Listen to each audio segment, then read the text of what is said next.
হরে কৃষ্ণ। আজ 25শে চৈত্র 1432 ও 9ই এপ্রিল 2026 বৃহস্পতিবার। আজ আমি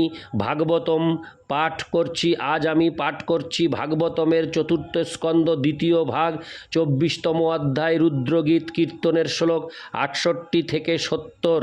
হরে কৃষ্ণ কৃষ্ণ কৃষ্ণ হরে হরে, হরে রাম রাম রাম হরে হরে। শ্লোক 68।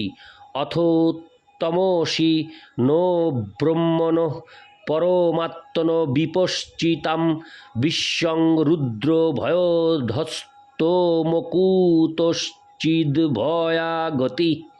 অনুবাদ: হে ভগবান, যে সমস্ত মানুষ প্রকৃতপক্ষে জ্ঞানবান তারা আপনাকে পরম ব্রহ্ম ও পরমাত্মা রূপে জানেন। যদিও সমগ্র ব্রহ্মাণ্ড চরমে সব কিছুর সংহারকারী রুদ্রের ভয়ে ভীত, কিন্তু আপনার জ্ঞানবান ভক্তের কাছে আপনি হচ্ছেন নির্ভয় আশ্রয়। তাৎপর্য: এই জড় জগতের সৃষ্টি, পালন ও সংহারের জন্য তিনজন দেবতা হচ্ছেন ব্রহ্মা, বিষ্ণু ও শিব অর্থাৎ মহেশ্বর। প্রলয়ের সময় জড়দেহের বিনাশ হয়ে যায়।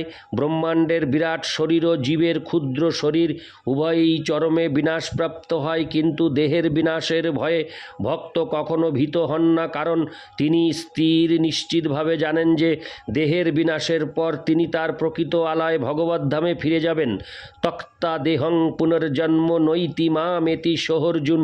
কেউ যদি নিষ্ঠা সহকারে ভগবত ভক্তির পন্থা অনুসরণ করেন তাহলে তার আর মৃত্যু ভয় থাকে না, কারণ তার ভগবত ধামে প্রত্যাবর্তন পূর্ব থেকেই নির্ধারিত হয়ে রয়েছে।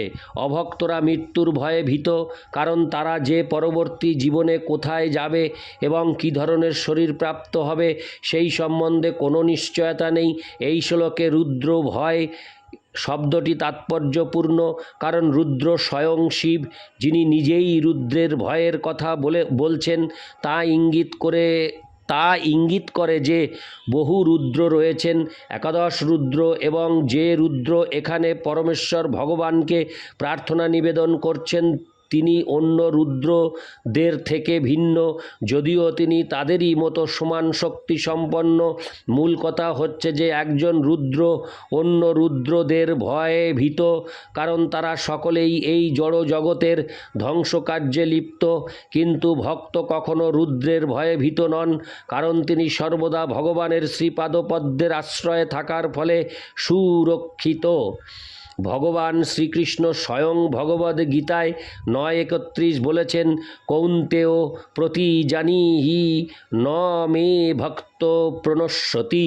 হে অর্জুন, তুমি সকলের কাছে ঘোষণা করো যে আমার শুদ্ধ ভক্ত কোনো পরিস্থিতিতেই বিনষ্ট হবে না। ইতি শ্লোক 68। শ্লোক 69। ইদং জপত ভদ্রং বো বিশুদ্ধা হরে কৃষ্ণ নৃপনন্দনা স্বধর্ম মনুতিষ্ঠন্ত ভগবতোর পিতা সয়া। অনুবাদ: হে রাজপুত্রগণ, তোমরা সকলে বিশুদ্ধ হৃদয়ে তোমাদের রাজোচিত কর্তব্য সম্পাদন করো। ভগবানের শ্রীপাদপদ্মে মন স্থির করে তোমরা এই মন্ত্র জপ করো। তার ফলে ভগবান তোমাদের প্রতি অত্যন্ত প্রসন্ন হবেন এবং তাতে তোমাদের সর্বতোভাবে মঙ্গল হবে। তাৎপর্য: ভগবানের উদ্দেশ্যে শিবের এই প্রার্থনা অত্যন্ত প্রামাণিক ও মহত্বপূর্ণ। স্বীয় কর্তব্যকর্মে যুক্ত থাকা সত্ত্বেও কেবলমাত্র পরমেশ্বর ভগবানের উদ্দেশ্যে প্রার্থনা নিবেদন করার মাধ্যমে পূর্ণতা প্রাপ্ত হওয়া যায়। জীবনের প্রকৃত উদ্দেশ্য হচ্ছে ভগবানের ভক্ত হওয়া। মানুষ কোন সামাজিক স্থিতিতে রয়েছে তাতে কিছু যায় আসে না। তা তিনি ব্রাহ্মণ, ক্ষত্রিয়, বৈশ্য, শূদ্র, আমেরিকান, ইংরেজ, ভারতীয় ইত্যাদি যাই হন না কেন, তিনি যে কোনো স্থানে এবং যে কোনো অবস্থায় ভগবানের উদ্দেশ্যে প্রার্থনা নিবেদন করে ভগবদ্ ভক্তি সম্পাদনা করতে পারেন।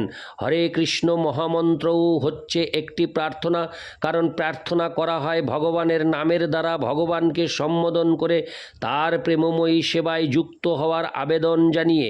হরে কৃষ্ণ মহামন্ত্রতে বলা হয়, হে ভগবান শ্রীকৃষ্ণ, হে রাম, হে ভগবানের শক্তি হরে, দয়া করে আমাকে আপনার সেবায় যুক্ত করুন। কেউ যদি অত্যন্ত নিকৃষ্ট স্থিতিতেও থাকেন, তিনিও যে কোনো পরিস্থিতিতেই ভগবত ভক্তি সম্পাদন করতে পারেন, যে সম্বন্ধে বলা হয়েছে অহৈতুকী অপ্রতিহতা ভগবত ভক্তি কোনো জাগতিক পরিস্থিতির দ্বারা প্রতিহত হতে পারে না। শ্রীমদ্ ভাগবত 1-2-6 শ্রীচৈতন্য মহাপ্রভুও এই পন্থা উপদেশ দিয়ে গেছেন। জ্ঞানে প্রয়াসমুদপাস্য নমন্ত এব জীবন্তি সন্মুখরিতাং ভবদীয়বার্তাম স্থানে স্থিতা শ্রুতিগতাং তনুবাংনভীর্যে প্রায়শঃ জিতোপসি তৈস্ত্রীলোক্যাম। শ্রীমদ্ভাগবত 10-14-3। মানুষ তার স্বীয় স্থানে থেকে অথবা তার বৃত্তিকারক কর্তব্য কর্ম সম্পাদন করে ভগবানের বাণী শ্রবণ করতে পারে। কৃষ্ণ ভাবনামৃত আন্দোলন এই সিদ্ধান্তের উপর প্রতিষ্ঠিত এবং আমরা পৃথিবীর সর্বত্র আমাদের কেন্দ্র স্থাপন করছি, যাতে সকলেই ভগবানের বাণী শ্রবণ করে ভগবদ্ধামে ফিরে যাওয়ার সুযোগ পায়। ইতি শ্লোক 69। শ্লোক 70। তমেবাত্মানমাত্মস্থং সর্বভূতেষবস্থিতম পূজয়োদ্ধং গৃণন্তশ্চ ধ্যায়ন্তশ্চাসো কৃদ্ধরিম। অনুবাদ: অতএব হে রাজকুমারগণ, পরমেশ্বর ভগবান শ্রীহরি সকলেরই হৃদয়ে অবস্থিত, তিনি তোমাদের হৃদয়েও অবস্থিত। অতএব সর্বক্ষণ তার মহিমা কীর্তন করো এবং নিরন্তর তার ধ্যান করো। তাৎপর্য: অসকৃত শব্দটি তাৎপর্যপূর্ণ, কারণ তার অর্থ হচ্ছে যে ভগবানের মহিমা কীর্তন এবং ধ্যান কেবল কিছুক্ষণের জন্যই করণীয় নয়, তা নিরন্তর করা কর্তব্য। সেই উপদেশ শ্রীচৈতন্য মহাপ্রভুও তার শিক্ষাষ্টকে দিয়েছেন। কীর্তনীয় সদা হরি, ভগবানের দিব্য নাম দিনের মধ্যে 24 ঘণ্টায় করা উচিত। তাই এই কৃষ্ণ ভাবনামৃত আন্দোলনে আমরা ভক্তদের প্রতিদিন কমপক্ষে 16 মালা জপ করার উপদেশ দিই। প্রকৃতপক্ষে দিনের মধ্যে 24 ঘণ্টায় ভগবানের নাম কীর্তন করা উচিত। ঠিক যেভাবে হরিদাস ঠাকুর করতেন, তিনি প্রতিদিন 3 লক্ষ হরে কৃষ্ণ নাম জপ করতেন। বাস্তবিক পক্ষে তার আর অন্য কোনো কীর্ত ছিল না। রঘুনাথ দাস গোস্বামী আদি গোস্বামীগণও অত্যন্ত নিষ্ঠা সহকারে ভগবানের নাম জপ করতেন এবং প্রণতি নিবেদন করতেন। শ্রীনিবাস আচার্য তার ষড়গোস্বামষ্টকে বলেছেন, সংখ্যাপূর্বক নামগান নতিভি কালাবসানি কৃতৌ। সংখ্যাপূর্বক মানে হচ্ছে নির্দিষ্ট সংখ্যা স্থির রেখে। রঘুনাথ দাস গোস্বামী কেবল ভগবানের দিব্য নাম কীর্তনই করতেন না, তিনি নির্দিষ্ট সংখ্যক প্রণতিও নিবেদন করতেন। যেহেতু রাজকুমারেরা ভগবানের প্রসন্নতা বিধানের জন্য কঠোর তপস্যা করতে যাচ্ছিলেন, তাই শিব তাদের উপদেশ দিয়েছিলেন নিরন্তর ভগবানের নাম জপ করতে এবং ভগবানের ধ্যান করতে। শিব যে স্বয়ং তার পিতা ব্রহ্মার শিক্ষা অনুসারে ভগবানের উদ্দেশ্যে তার প্রার্থনা নিবেদন করেছিলেন, তা খুবই তাৎপর্যপূর্ণ। তিনি পরম্পরা ধারায় রাজকুমারদের কাছেও সেই উপদেশই দিয়েছিলেন। শ্রী গুরুদেবের কাছ থেকে প্রাপ্ত উপদেশ অনুসারে চলাই যথেষ্ট নয়, সেই জ্ঞান শিষ্যদের হরে কৃষ্ণ, সেই জ্ঞান শিষ্যদের কাছে বিতরণ করাও কর্তব্য। আত্মানম আত্মস্তং সর্বভূতেষ্ববস্থিতম শব্দগুলিও তাৎপর্যপূর্ণ। পরমেশ্বর ভগবান হচ্ছেন সমস্ত জীবের উৎস। জীবেরা যেহেতু ভগবানের বিভিন্ন অংশ, তাই ভগবান তাদের সকলেরই পিতা। ভগবান সকলেরই হৃদয়ে অবস্থিত বলে হৃদয়ের অভ্যন্তরে তাকে খুঁজে পাওয়া খুবই সহজ।